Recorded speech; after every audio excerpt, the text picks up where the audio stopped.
and welcome to UCTV Overtime. I'm Ryan Culloway. And I'm Ethan Tremblay.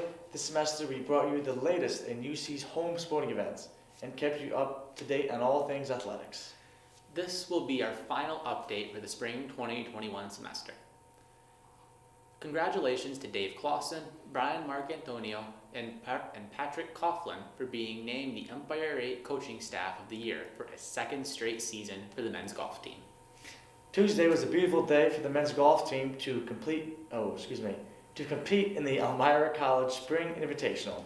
Among 4 golfers from Utica, the Pioneers scored 351 strokes on the par 72 6,500 yard layout. Members from the ice hockey team also made their debut on the golf course.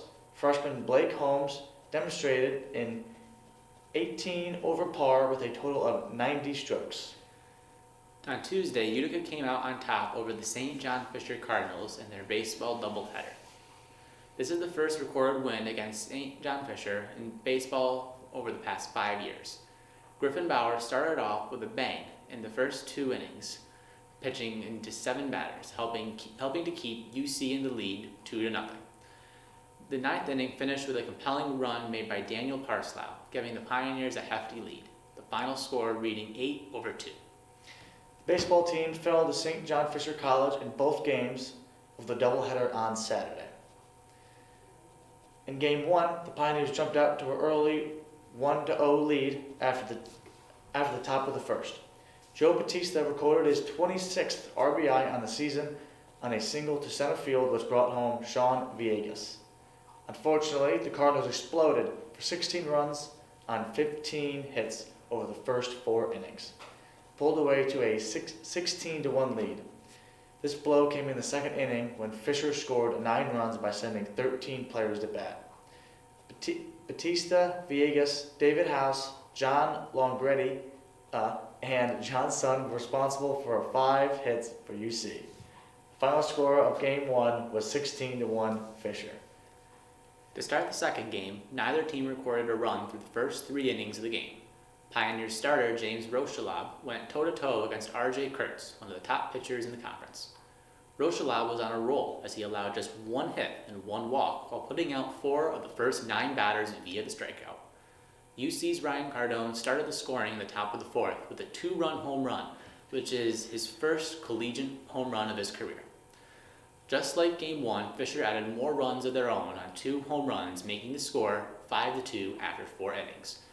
After missing a golden opportunity for more runs, Fisher took advantage by scoring 4 more, making the score 9-2.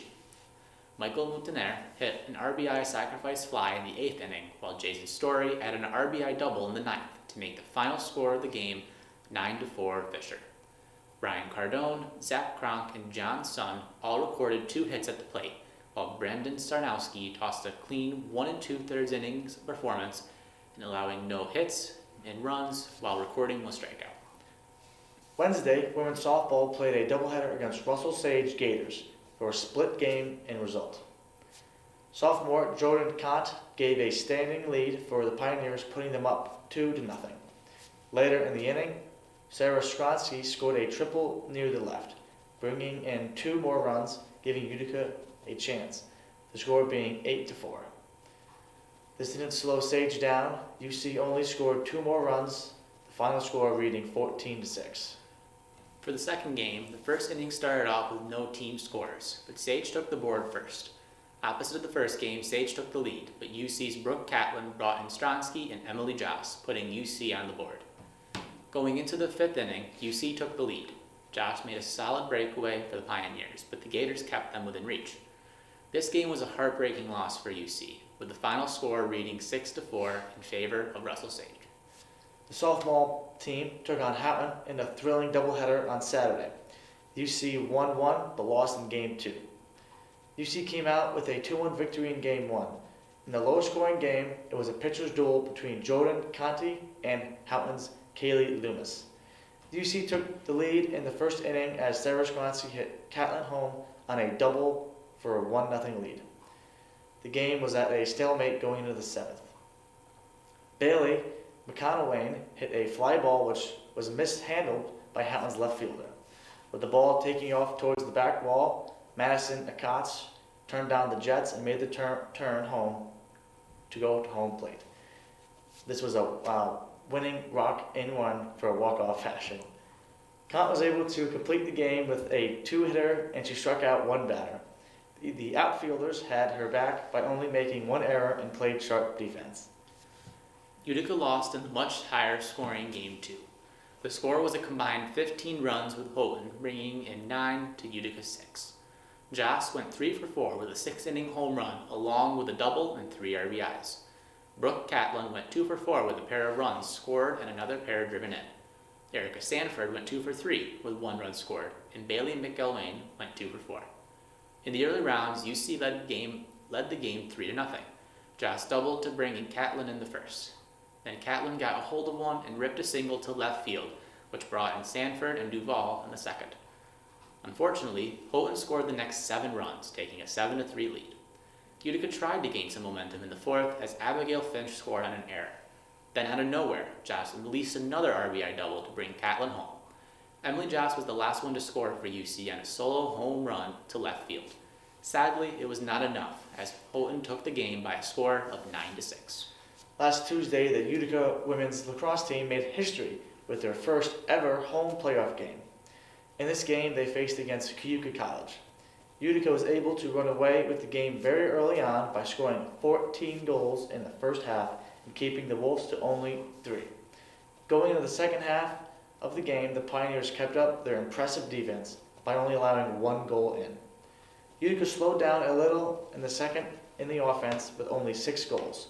Junior Lexi Scatia had an impressive game, leading the team with 5 goals and 2 assists. At the end of the night, the Pioneers had 10 different players scoring, finishing out the game with a final score of 20-4. On Friday, the women's lacrosse team played again, facing off against the second-seeded Nazareth College at the Empire 8 tournament semifinals. These teams played hard against each other, resulting in a back-and-forth game. By the end of the first half, Utica was able to hit the back of the net 4 times, leading Naz by 1 point. With the Pioneers having the lead going into the second half, they unfortunately were unable to maintain it, allowing 6 goals in the half. Sophomore Samantha DeCondo was able to put in one last goal in the final minute of the game, but it wasn't enough, leaving the final score to be 9-8, with the Pioneers being knocked out of the tournament. DeCondo was also this game's leading scorer, netting 3 goals for the day. This team had a fantastic season, finishing with an overall record of 9-6.